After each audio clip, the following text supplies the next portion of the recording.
Since 2010, the Impact Community Foundation, ICF, has focused on economically empowering marginalized mothers in East Africa through funding, training, and mentorship, which enables them to establish clean energy microfranchises, converting local organic waste into efficient cooking fuel which costs 50% less, burns 40% longer and is less smoky than charcoal from wood, and affordable energy-saving stoves which cost between $1 and $10 per stove. This reduces indoor air pollution, supports girls' education, reduces deforestation, and creates jobs for some of the world's poorest women in Africa. Initially, our groups exclusively comprised of adult mothers or those above the age of 18 years, and we call these traditional groups. Since 2010, we have created 26,423 traditional groups in both Kenya and Uganda. Each of these groups creates at least 25 direct jobs for marginalized mothers. Therefore, these groups have over the last 13 years created over 660,575 direct jobs for marginalized mothers in Uganda and Kenya, each of these mothers earning at least $9 per day. However, due to a rapid increase in the number of teenage mothers in Uganda due to the COVID-19 pandemic, we sought permission from the Ugandan government to start empowering teenage mothers, some of whom are as young as 14 years and legally still minors. Most of these teenage mothers are kicked out of their homes when they get pregnant, and they also drop out of school, and in most cases, the boys responsible for their pregnancy are also children and unable to support them financially or even emotionally. Homeless, hungry, and with a child, many turn to the dangerous vice of prostitution in a desperate attempt to survive and take care of their children.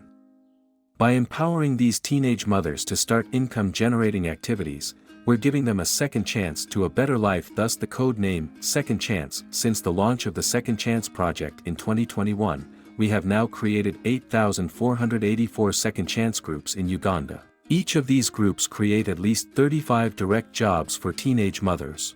Therefore, this project alone has now created at least 296,940 direct jobs for teenage girls in Uganda over the last 3 years. As groups mature and experience rising incomes, they find themselves generating more money than they can actively spend. Fortunately, with the ongoing economic recovery, the incomes of the beneficiary groups have been consistently improving.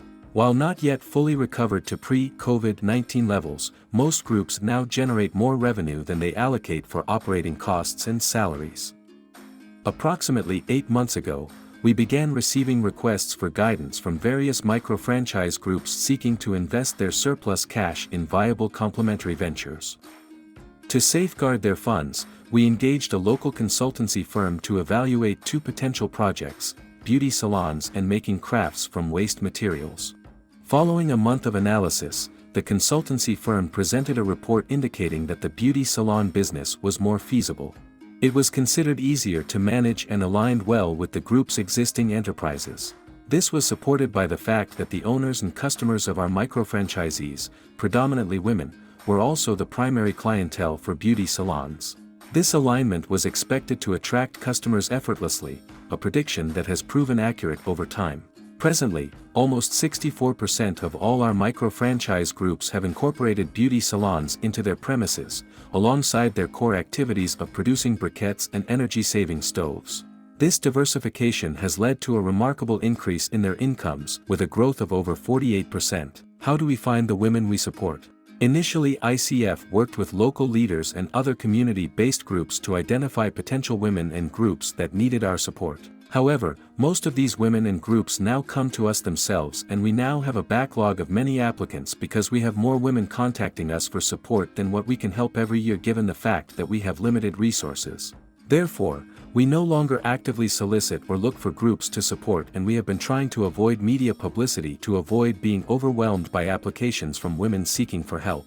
Before we support any group, we first visit all the women that are in the group in their homes to verify that they meet our eligibility criteria. Only women that are mothers of children of school-going age, that are unemployed and live on less than $1 a day and generally live below the poverty line are eligible for our support. After the verification process, the eligible groups are trained, and after the training, we provide them with the infrastructure needed to launch their clean energy business, which includes a simple production shed, locally made machinery for making briquettes and energy-saving stoves, and a drying shed where the briquettes are dried before they are packaged and sold. The drying shed ensures that our groups can produce briquettes throughout the year even during the rainy season, and since we introduced this idea in 2022, we have seen incomes of our beneficiary groups almost double because previously, groups would struggle to dry their briquettes during the rainy season, but the drying sheds solved this problem completely. What kind of support do we provide to the beneficiary groups?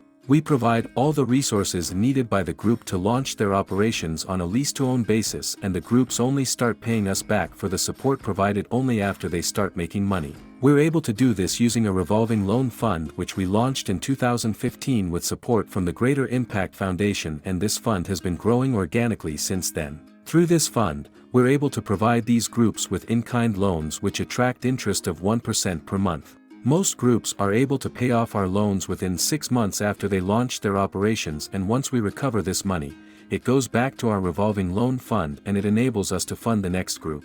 Therefore, our fund is able to perpetuate indefinitely for as long as we will have groups of women that still need our help. The 1% interest that we earn from these groups is what pays the salaries of our staff and takes care of other costs. As already mentioned above, we currently work in Uganda and Kenya, but we have finalized plans to expand to both Tanzania and Rwanda in 2024, and we are seeking for support to enable us do that. Why did we venture into the education space? The biggest motivation of the women we support is the desire to send their children to school, and we can see that almost all the women we work with understand that if their children get a good education, their lives will be better than their own. The challenge most of our beneficiary children have is access to good quality schools in the communities where they live. To solve this challenge, in 2018, we opened our first pilot school called Impact High School Legacy, to try and see if we could help in solving this problem. Currently, this school brings education to over 500 students in Uganda annually, is self-sustaining, and has convinced us that we can indeed contributing to improving the quality of education in Uganda and beyond, and our school is very different from other local schools in Uganda, and to understand this, listen to this from some of our students. Welcome to Impact High School Legacy. This is very exciting for us. At Impact, just like our name, we believe in impactful education. Education that changes lives and empowers our learners. That is why we do not focus only on the traditional teaching methods, but in addition to the traditional curriculum, we also emphasize practical skills, just like tailoring. This enables our students to acquire skills which will help them in the real world. Imagine a world where the next fashion billionaire will be a former student of Impact High School. I mean, why not? It's possible. Cycling. Climate change is a bigger threat of our generations and many other generations to come, whereby we believe that the best way to reduce the dangers of climate change is to sensitize the youth about it. There are associated projects like recycling of plastic waste into useful products like necklaces, handbags, to mention but a few. These products can be sold to earn income. Our students are therefore being taught sustainable business ideas that help them to earn a living after school, but also save our world from toxic plastic materials that are threatening our own existence. Music, dance and grammar.